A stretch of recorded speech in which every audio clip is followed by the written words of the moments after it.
Okay, hey guys, Matt with Modern Artisan here. That's me.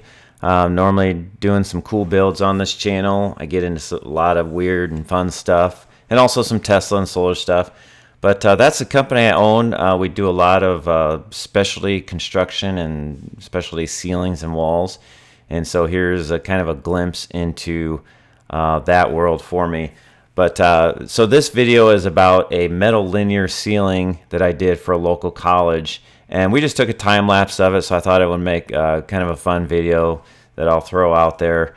This particular ceiling had to get lettered, and so we had to assemble it, letter it, and then disassemble it and put it back. So this is what the ceiling looks like in place, and so now we'll just jump back in time and just do a quick time lapse of how it went together. Enjoy.